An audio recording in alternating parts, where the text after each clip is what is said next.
Hello दोस्तों, हर हर Mahadev channel में आपका स्वागत है और आशा करता हूं कि आप लोग सभी कोई अच्छे होंगे और एक नए वीडियो के साथ फिर से आपके सामने हाजिर हूं। और आज का हमारा वीडियो है, क्या दान करने से पाप धुल जाते हैं? ये बहुत बड़ा असमंजस वाली सवाल है। कई आदमी को आप देखिएगा करोड़ों का दान करता है, खरबों खरबों का दान कर देता है और उसे ये लगता है कि हमारे पाप धुल गए। कितने आदमी जाकर गंगा जी में डुबकी लगा देते हैं और ये कहते भी है कि गंगा में डुबकी लगाने से पाप धुल जाता है, लेकिन ऐसा नहीं है। यदि गंगा में डुबकी लगाने से और करोड़ों का दान करने से पाप धुल जाते तो हर आदमी पाप करता और गंगा में डुबकी लगाता और दान करता। फिर दोस्तों, अच्छे कर्म जो होता है ना, वो हमें पता भी नहीं चलता है कि हम कब करते हैं, वो अपने आप हो जाता है।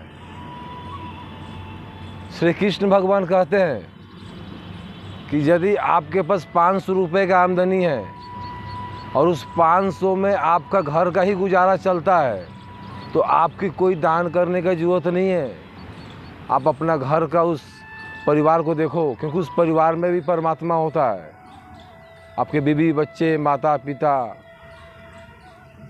वो भी एक परमात्मा के रूप होते हैं। आप उनका पूरा करो, आपको कोई दान करने की ज़रूरत नहीं है, कोई लंगर लगाने की ज़रूरत नहीं है। बस प्यार से राधे कृष्ण बोल दो, वही आपका भगवान उसमें खुश हो जाएंगे। लेकिन आपके द्वार के सामने कोई भूखा व्यक्ति आ गया तो आप अपने हक का खाना उसको दे देना, इससे मत चूकना। ये सबसे बड़ी पुण्य की काम होती है। जब मरने के बाद जमदूत आपको ऊपर ले जाता है ना, तो स्वर्ग के चौखट पर आपसे ये नहीं पूछा जाता कि आपके पास कितना संपत्ति है। वहाँ तो ये पूछा जाता है कि आपने कर्म कौन से किए हैं, कोई बढ़िया कर्म बताओ। आप यदि वहाँ ये बोलोगे हमारे पास करोड़ों का प्रॉपर्टी है,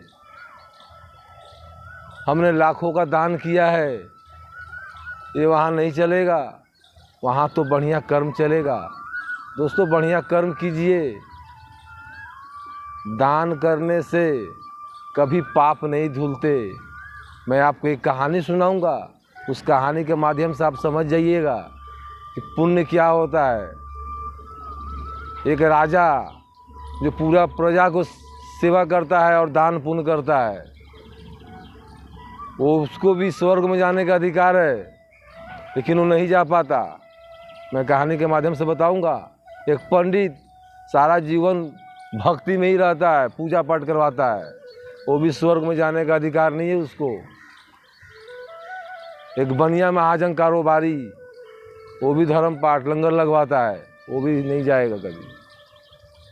वो कर्म अलग ही होते हैं, आपसे हो जाते हैं, जो स्वर्ग का रास्ता अपने आप खुल जाएगा। दोस्तों, बढ़िया कर्म जब अपने हाथ से होगा ना तो पता भी नहीं चलता। ये हम इंसानों की सोच होती है कि हमने लाखों का दान कर दिया, ये हमें पता होता है कि हमने लाखों का दान किया, लेकिन वो पुण्य नहीं है। आपके पास यही ज़्यादा पैसा है तो आप लंगर लगवा सकते हो, उसमें कोई दिक्कत नहीं है। लेकिन आपके पास यदि ज़रूरत से ज़्यादा पैसे नहीं हैं तो आपको लंगर लगाने की कोई ज़रूरत नहीं है। आप अपना परिवार को खुश रखो, परमात्मा इसमें ही खुश रहेंगे। और प्यार से राधे कृष्ण बोल देना, इसमें आपका भला हो जाएगा। मैं आपको एक कहानी बताता हूँ, आप इस कहानी में सुनिए ध्यान से। अच्छे कर्म क्या होते हैं और स्वर्ग का दरवाज़ा कैसे खुल जाता है। सिर्फ एक ही काम करना है, स्वर्ग का दरवाज़ा खुल जाएगा। ये उस समय की बात है, पृथ्वी पे 4 आदमी का मौत हो गया था एक ही दिन, एक ही समय। अलग अलग राज्य के वो चारों थे। एक राज्य के राजा थे,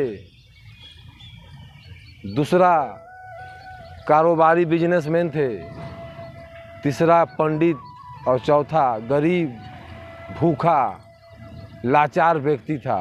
इस चारों का मौत एक ही दिन हो गया था। और जमदूत आ गए लेने के लिए एक ही साथ और ले आकर स्वर्ग के दरवाजे पे रख दिया। और अगले दिन धर्मराज गद्दी पर बैठ के फैसला करेंगे कि इनमें से कौन स्वर्ग में जाने का अधिकार है।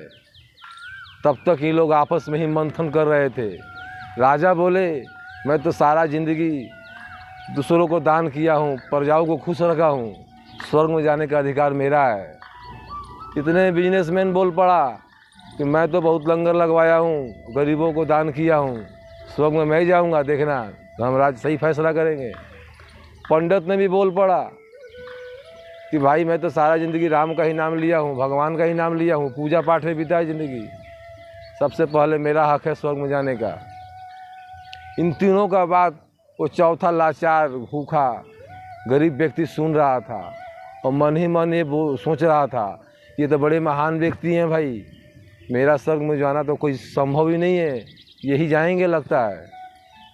और ये सोचते सोचते इस धर्मराज आ गए गद्दी पे और राजा की पहले बारी आई। बोले, राजा बताओ तुमने अपने जीवन में कोई अच्छा काम किया है?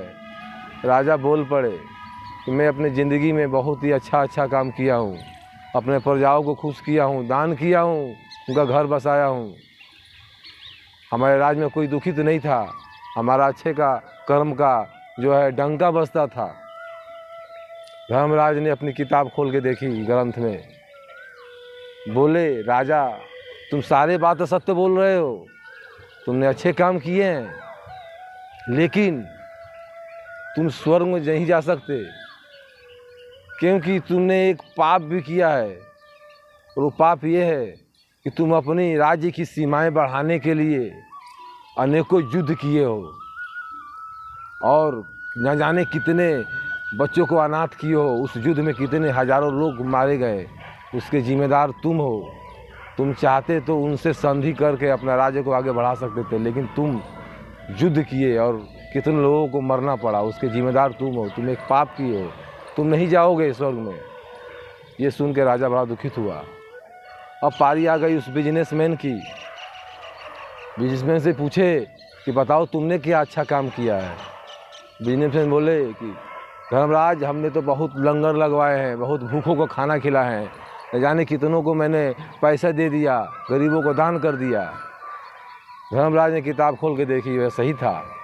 बोले, आप बिल्कुल सही बोल रहे हो, आपने बहुत बढ़िया काम किया है, लेकिन ये सारे बढ़िया काम तुमने किसी का खून बहा के किया है, किसी को रुला के किया है, किसी का पैसा इधर से उधर कर दिया है, फ्रॉडिंग काम कर दिया है, किसी को धोखा दिया है, किसी को लूटा है, और उन पैसों से तुम इन लोगों का भला किए हो। और न जाने तुमने कितनों का दिल दुखाया है, कितनों का घर बर्बाद कर दिया, कितने तो मर गए। इस सब के जिम्मेदार तुम हो, इसलिए तुम्हारे ये अच्छे कर्म किए हो, लेकिन ये सारे तुम्हारे बुरे कर्म भी हैं, तुम भी नहीं जाओगे स्वर्ग में।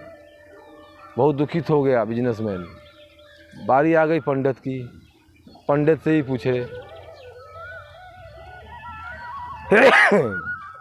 पंडित से पूछे तो पंडित ने बोल दिए कि हे धर्मराज, हमने अपनी ज़िंदगी का सारा वक्त प्रभु की सेवा में गुजारी है, निरंतर उनका नाम जपता रहा, पूजा पाठ हवन सम्रागी का अपने पिंड दान करवाए, हमने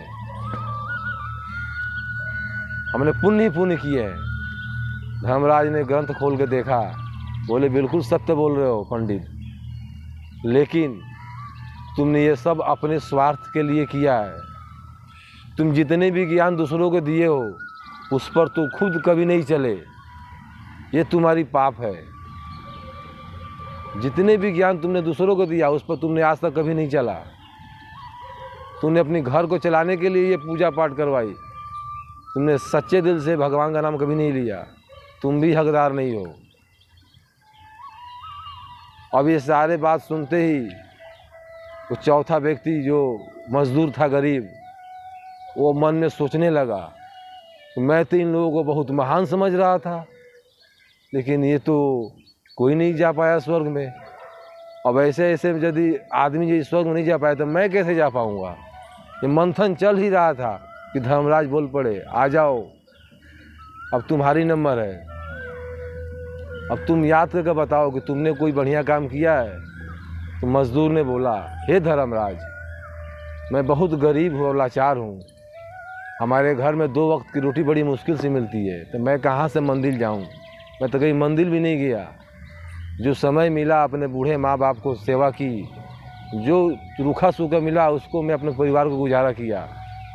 मैंने अपनी ज़िंदगी में कोई बढ़िया काम नहीं किया है, लेकिन फिर भी मेरी एक इच्छा है। मैं स्वर्ग में तो जाने का हकदार नहीं हूँ, लेकिन स्वर्ग में एक बार देखना चाहता हूँ, एक झलक कि स्वर्ग होता कैसे है। मेरी ये इच्छा पूरी करें। धर्मराज ने बोला, तुम ध्यान से याद करो कि तुमने कोई एक अच्छा काम किया अपनी ज़िंदगी में। तब वो लाचार, वो गरीब मजदूर अपने पिछली ज़िंदगी को ध्यान से याद किया। तब उसने बोला कि मैंने एक बार खाना खा रहा था, बहुत ज़ोर से भूख लगी थी, तभी अचानक एक भूखा कुत्ता आ गया था मेरे द्वार पे, और वो भी भूखा था। मैंने अपने हिस्से का खाना उस कुत्ते को खिला दिया था। बस यही मैंने एक काम किया है। धर्मराज बोले, हाथ पकड़कर बड़े इज्जत और सत्कार से स्वर्ग में लेके चले गए। बोले, आओ, तुम ही इस स्वर्ग में जाने का अधिकार हो। तुम्हारे सिवाय इस स्वर्ग में कोई नहीं जा सकता, तुम ही जाओ। तुमने यही एक अच्छा काम किया है जिसके चलते तुमने आज स्वर्ग में पैर रख दिया, और स्वर्ग में रहने का तुम्हें हक भी है। और वो मजदूर खुश हो गया। तो दोस्तों, अच्छे कर्म कभी पता नहीं चलता कि हमारे हाथ से कब हो जाता है। स्वर्ग में जाने के लिए सिर्फ एक कर्म काफ़ी होता है। दान पुण्य करिए, ये बुरा नहीं है, बुराई नहीं है इसमें। लेकिन आपके घर पे कोई भूखा व्यक्ति आ गया, उसका पेट भर दो, अपने हिस्से का खाना उसे दे दो। आपने लाखों का लंगर लगवाया और घर के आगे से भूखा व्यक्ति घूम कर चला गया, वो लंगर किसी काम का नहीं है। दोस्तों, अच्छे कर्म करिए और स्वर्ग में जाने का रास्ता बना लीजिए। सो इस वीडियो में इतना ही। मिलते हैं अगले वीडियो में। वीडियो पसंद आया हो तो लाइक सब्सक्राइब कीजिएगा। मिलते हैं अगले वीडियो में। हर हर महादेव।